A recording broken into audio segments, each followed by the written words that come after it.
friends, and welcome to the Happy Hour Jamie Ivey podcast. I'm your host, Jamie, and I'm really, really excited that you're with me today. Every single week, I invite a girlfriend to join me on the show, and we chat about the big things in life, the little things in life, and everything in between. Today's show is sponsored by IJM. It's International Justice Mission, and basically I'm actually talking to someone today from IJM, so you're going to really get to hear some behind the scenes of what they do.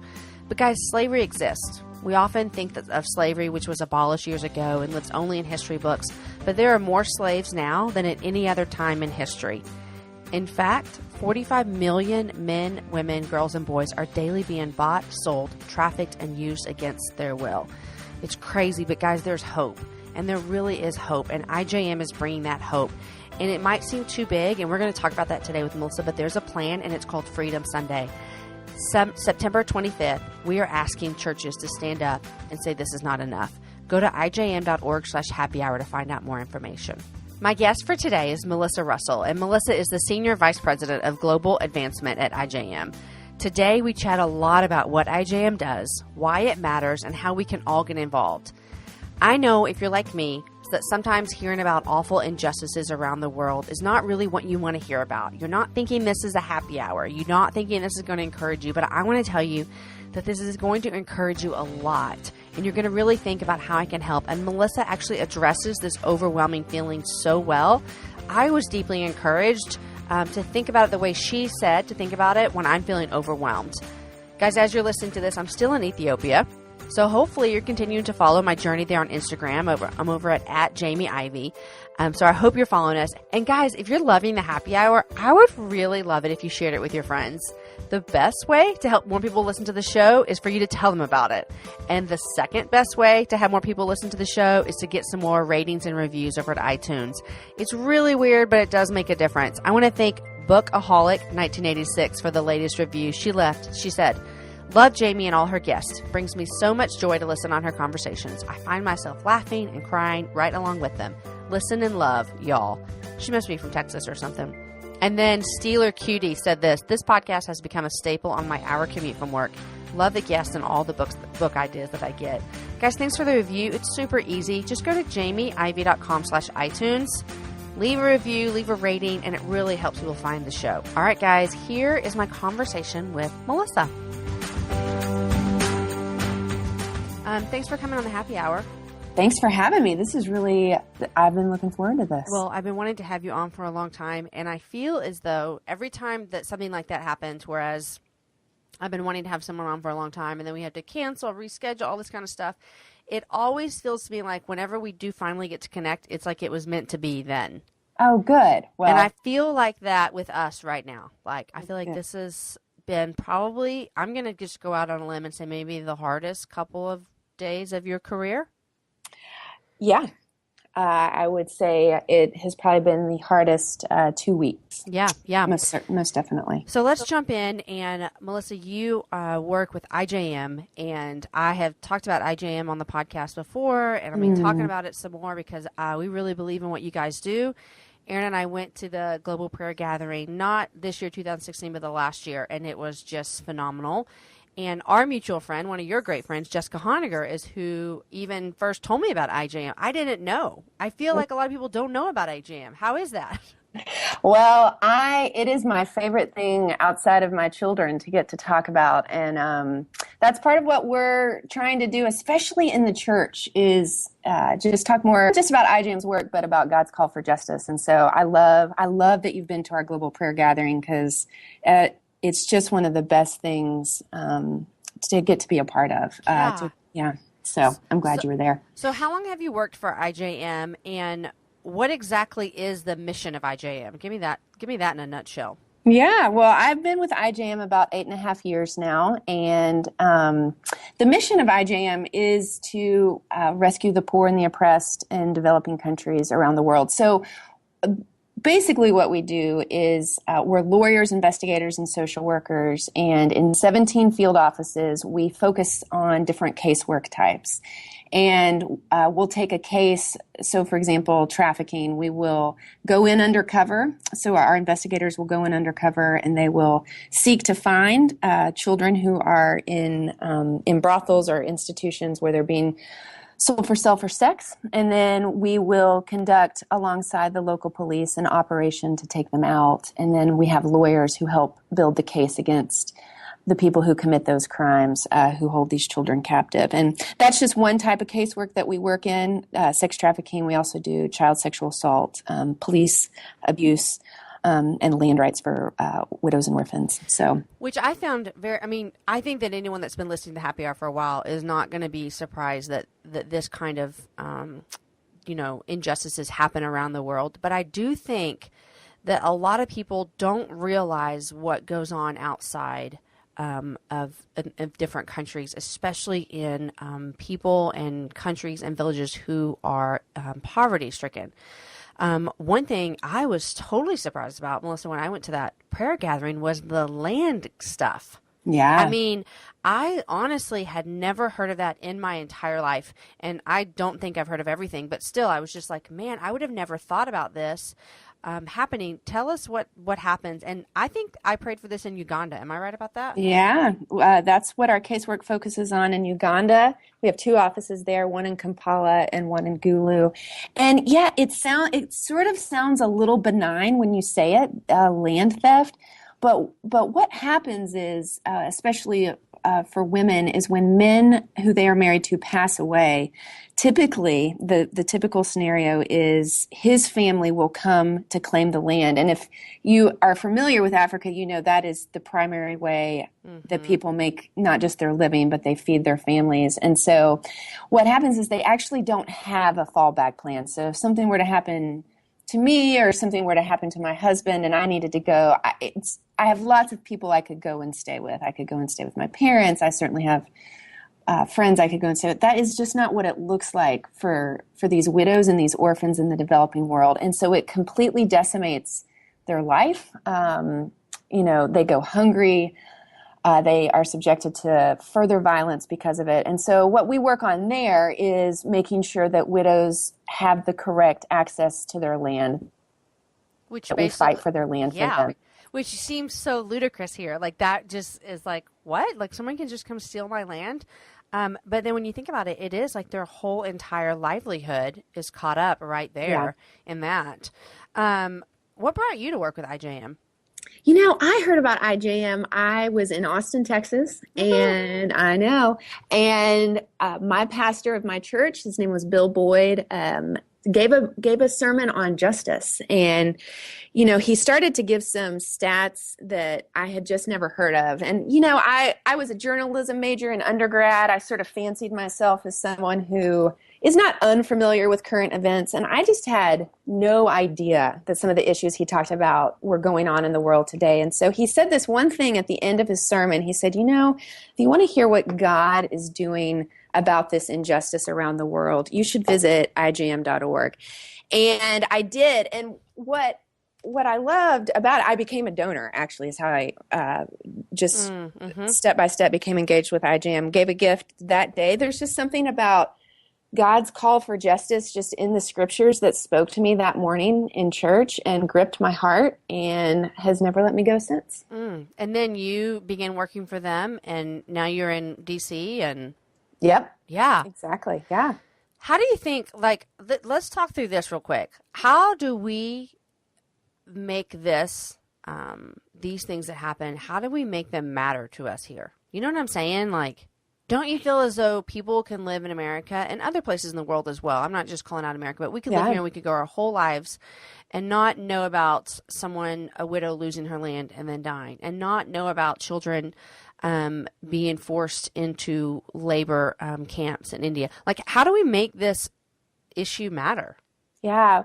Well, I think there's a couple things in there. And just so we're super clear, before working for IJM, if I were to see something really hard on the news, or if I were to have seen someone who was homeless, there in Austin, especially around the university, I honestly found those things totally and completely overwhelming to me because I just didn't know what to do about it. And because you were like, this problem's too big. This problem's way too big, and I'm not making that up. I get that. Yeah, get super overwhelmed by those things, and so I think one of the things that I would just say, is for people not to be overwhelmed by it, in the sense of there is a God who is infinite, and we're not. We're finite, but God can hold all of these things.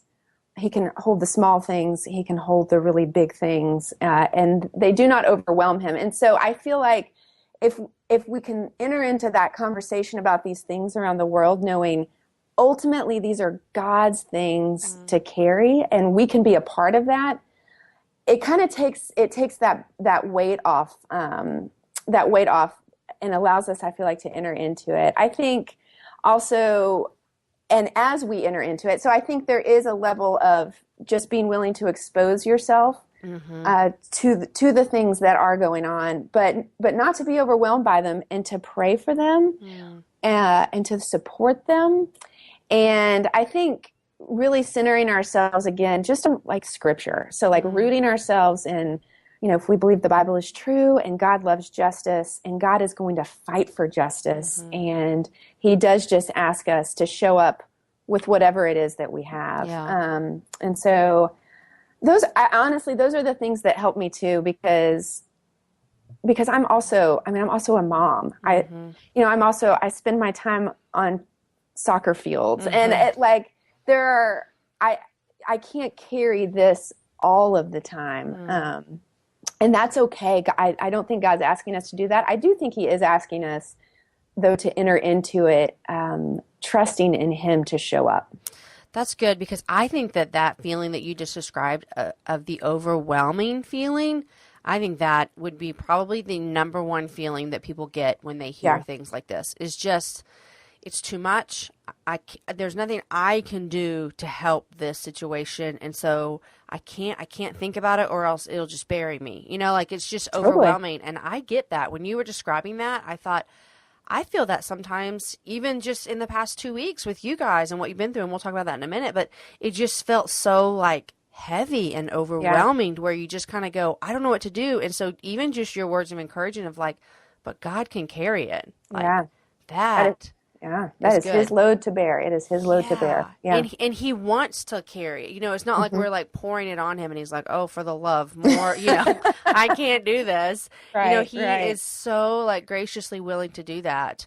Well, man, I told everybody I went to that prayer gathering, and that was hands down one of the coolest things I've ever been to. And I told you this, so I'll just admit it to the whole world. I was a little apprehensive about a 3-day prayer gathering. I mean, right. I love God, and I pray, but I was a little what will we do for 3 days at a prayer gathering?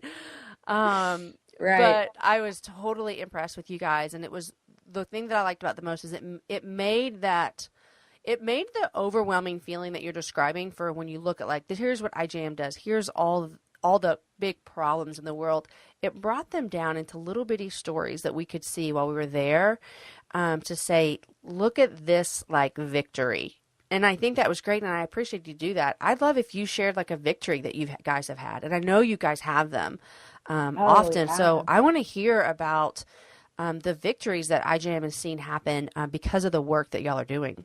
Oh yeah. Well, and that's, that is why I love the prayer gathering so much. And that is totally a fair statement. Sometimes I'm like, we should probably call it the prayer and worship gathering, because it might help us even from a branding perspective. Because I think once more people experience it, it is so wonderful for people who don't know.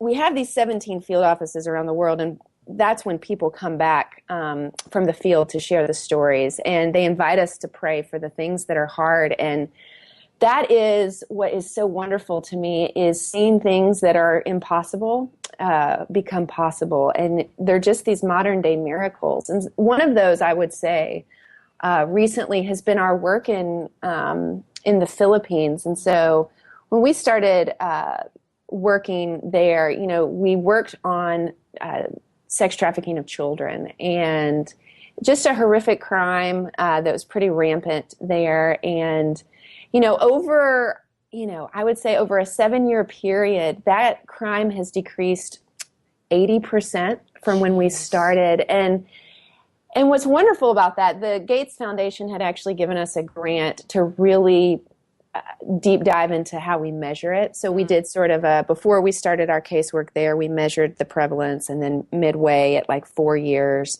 it had been 79%, and now it's well over 80. And it's just the thing is, when you start holding people accountable to these crimes, and this is why, for someone who has been historically so overwhelmed by even small instances of injustice or poverty, I get to see God show up in these huge ways. And so it's why I can be here 8.5 years, is because God is so big, and it has totally changed the way I relate to him and how I relate to him personally. When I think I have a problem, there's a problem in a relationship, or there's an issue that we're dealing with, and I just think, oh gosh, well, if God can do this in the Philippines for this horrible crime, he can certainly handle this. And it's just so transformed the way I relate to my God. I just love him so much. So I would say, the Philippines, it's just a remarkable story. And so what we've been able to do there now is there's this other horrific crime that the police have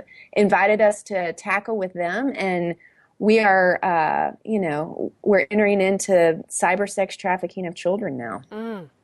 In the Philippines. In the Philippines. And so it's a different type of crime. It's not based in a brothel.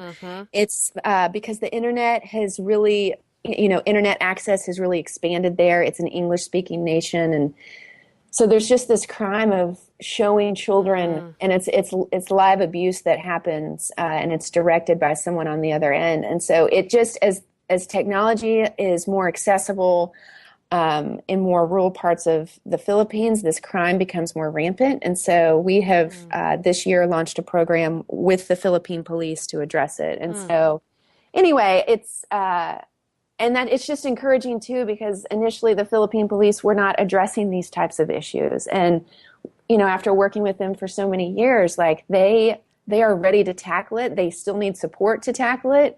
But they are willing, they are capable, and it's just quite remarkable, actually. Yeah. Do you guys always work hand in hand with the law enforcement? Yeah, because our goal really isn't to be the law enforcement. Okay. Yeah, our goal is not to stay in the places where we work, honestly, forever. Our goal is to initially help get these cases through the system, and then as you're working the cases through, you actually get to see where the system's broken, right? So is it investigators? Is it the police? Is it the judges? And so then you can create a program that's tailored to that community to actually fix it. So I see that. Yeah. One thing that I think has been something that I've seen in the last couple of years, and I don't think we hear about it a lot, besides that land grabbing stuff, but also is the labor trafficking. Yeah. And I did not realize, I always thought of this as like labor trafficking with like grown men. But I remember being at the prayer gathering and seeing entire families being trafficked with labor. Do you guys deal with that a lot? And what countries is that most prevalent in? Yeah, we do. And in India, we have 5 offices in India, and 3 of those offices really deal with labor trafficking. And then in Ghana, on Lake Volta there's little boys who are trafficked into the fishing industry. And so that's where we address it. Yeah, it's a huge issue. And especially in India, like you said, if you can be born into it. So once a family, becomes enslaved, their children born into it become enslaved. So you can see it's a cycle. You can see up to 3 generations on many of our rescue operations. That is so crazy. So crazy. Do you guys ever run across people in the field offices? Do they ever run across law agencies, whether that be investigators or police or judges or whatever, not willing to work with you guys? That's, these crimes exist because often people are turning their eyes. They're either turning their eyes or they're profiting from it in some way, right? So there's a level of corruption that pretty much exists everywhere. But what I would say is, where you have that, you also have people of goodwill. And so you find the men of peace and you begin to work with them?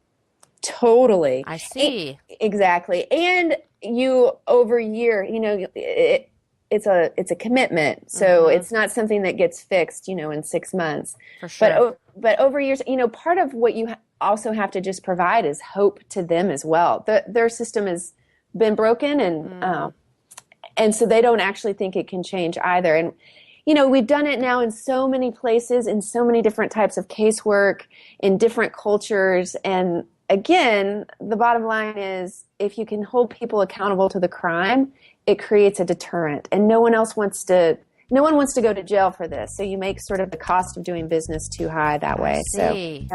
I see. Okay, guys, before we get back to the conversation with Melissa, I just want to remind you of what we're talking about here with IJM, International Justice Mission, is that they really are bringing hope. And it seems like this gigantic problem that we can't do, but it is. Hope starts with us. It's called Freedom Sunday, and the idea is simple. On September 25th, your church will dedicate its service to freedom. And so, guys, I just want you to know that you have the opportunity to go to your church leadership and say, hey, can we do this? Can you at least tell me that you're going to commit to ask your pastor if he can host something on Freedom Sunday? IJM is going to give you everything you need. Just go to ijm.org/happy hour. So much information there for you. Okay, back to my talk with Melissa. Well, recently, I know that IJM has walked through some really hard times in the past 2 weeks. And if you're willing to talk about that, I would love to talk about it because I think it's important to talk about. Yeah. But you guys recently lost one of your first people in the field.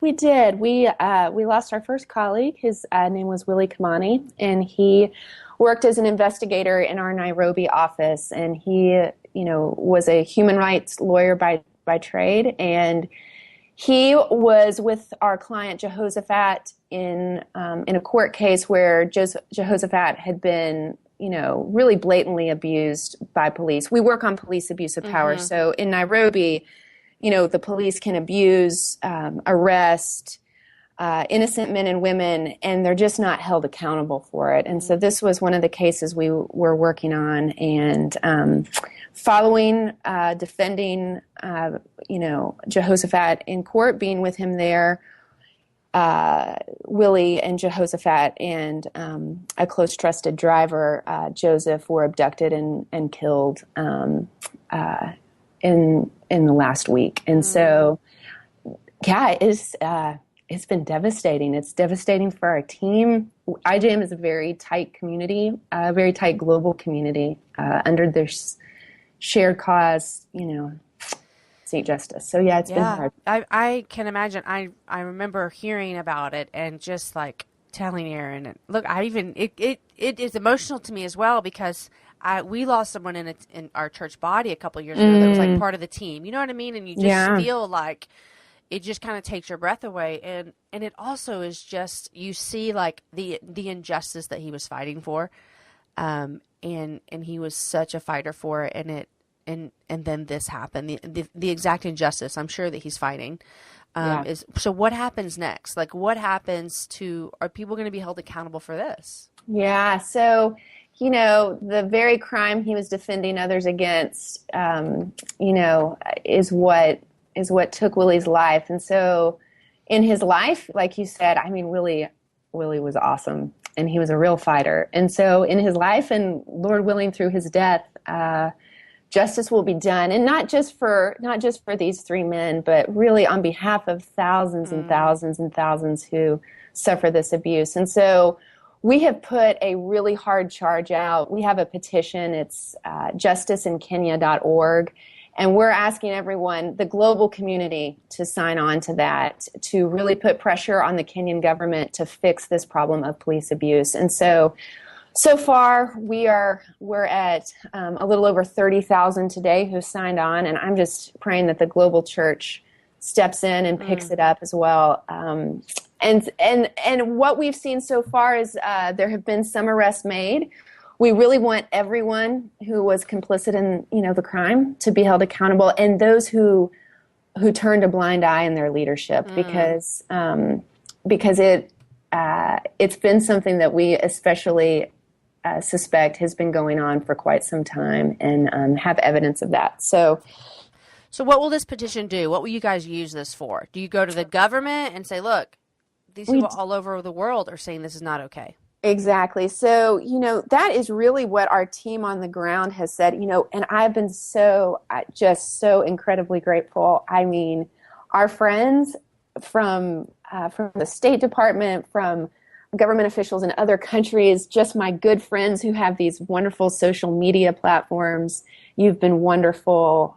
Jess has been wonderful. Jen and Jenny. I just, it is what our team has said that they need is international pressure, that there's an outcry from the international community that says no more can this go on in Kenya. And as they put pressure there internally, it's the external pressure that will help move that over the goal line. So it's a petition addressed to the president of Kenya. And we are just asking him to please hold everyone accountable and the leadership accountable there in Kenya for this crime on behalf, again, of just the thousands and thousands of people who are still suffering from this there in Nairobi.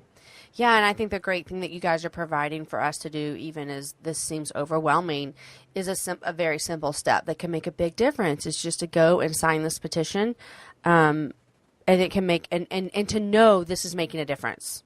Exactly. And to be able to know that you're actually doing something to help.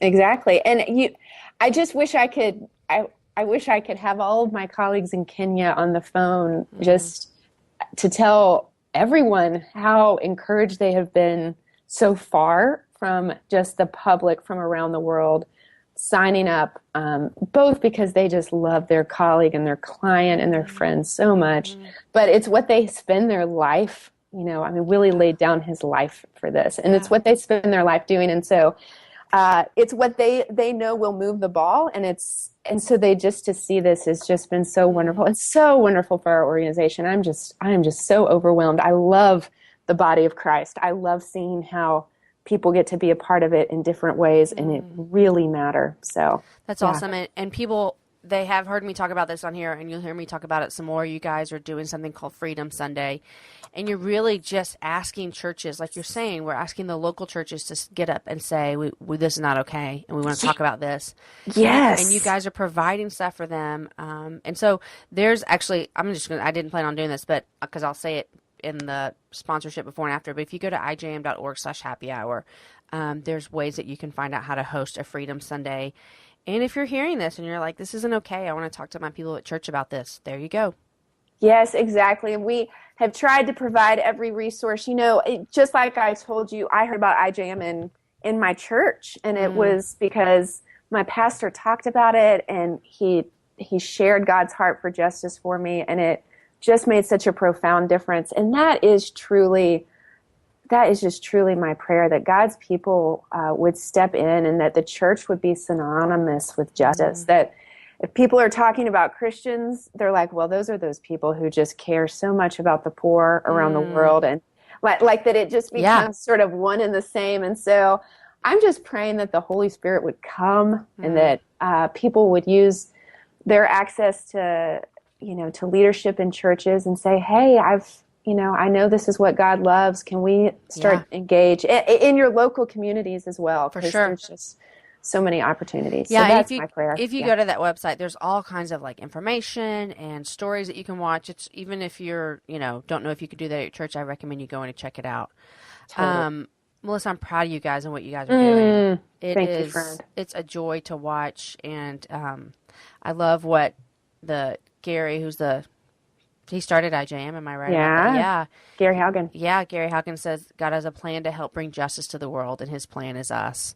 Indeed. And I just love that thought, and I love that truth, and that God can use us. And I think that's just what I want everyone to hear when they're hearing you talk about is that we can do something about this, because it feels like we can't, but we totally can. We totally can. We totally can.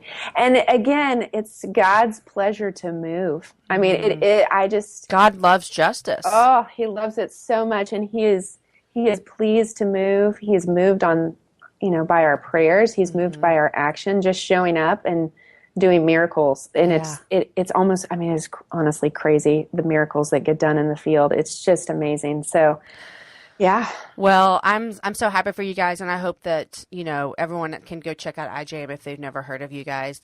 And you know what? I said I hadn't heard of IJM, and the way I found out was from two friends, Jessica Honegger and then our friends the Wusos. Just word of mouth, and so that's what we're doing here today too. Thanks, awesome. friend. Okay, Melissa, before we go, I want to know what you're reading. Oh, you know what I just read and I loved so much is Louie Giglio's book, The Comeback. Oh, I've heard And that's great. um, oh my gosh, it was so good. It just is like the gospel over and over again. I feel like leaders, I feel like moms especially, just don't give themselves enough grace. And the grace of the gospel is available to us every single day. And anyway, I loved that book because I felt like about 50 different ways. Uh-huh.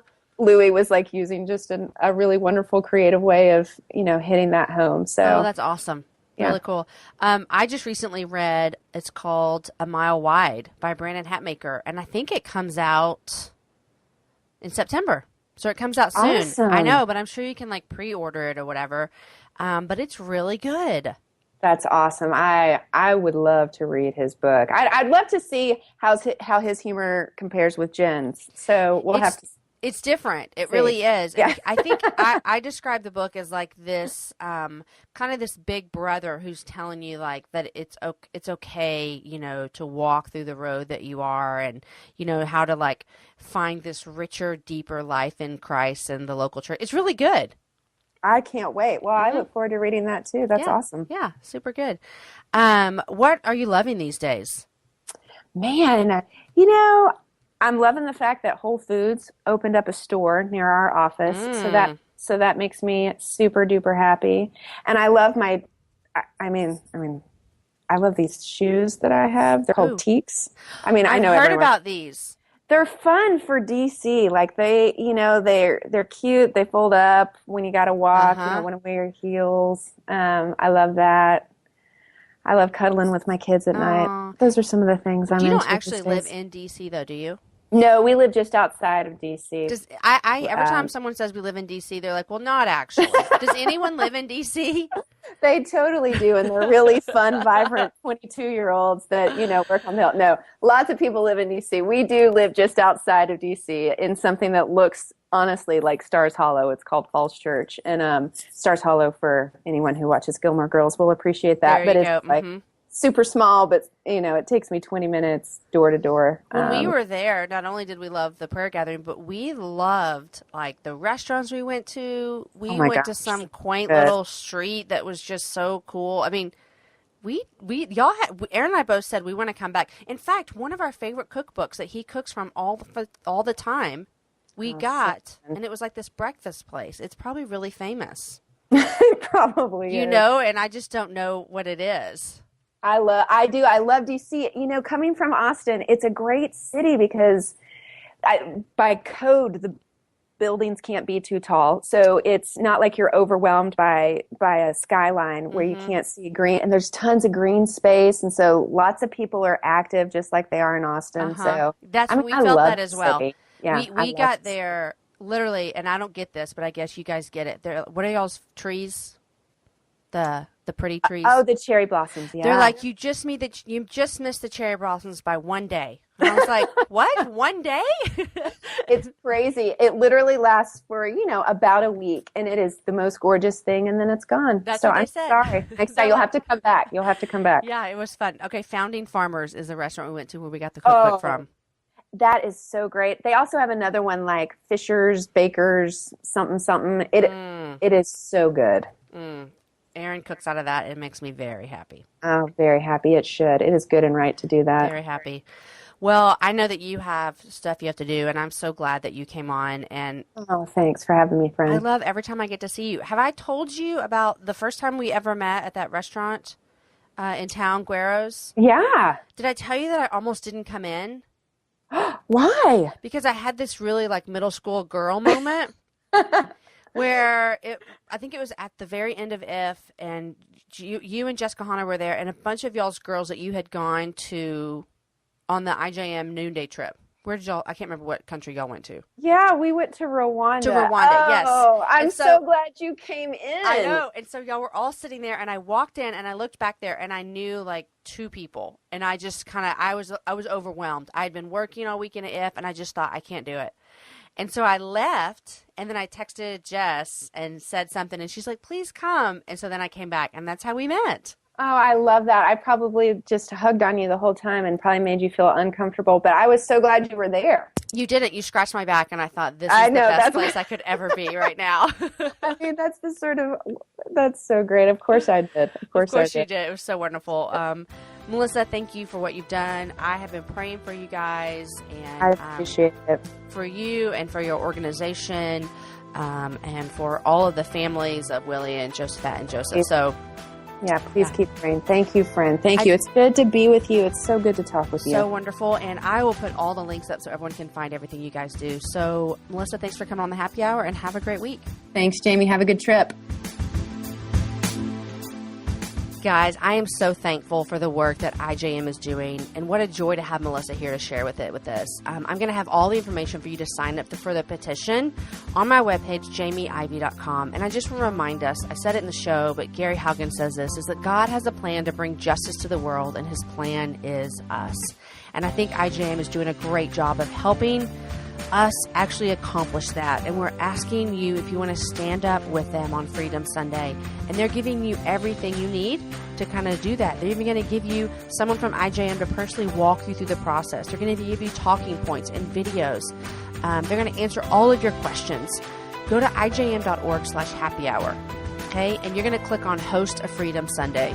Even if you're not sure if your church can host it, go to that link, watch some of the stories, and at least just commit to say, I'm going to mention it to my pastor and see what might happen.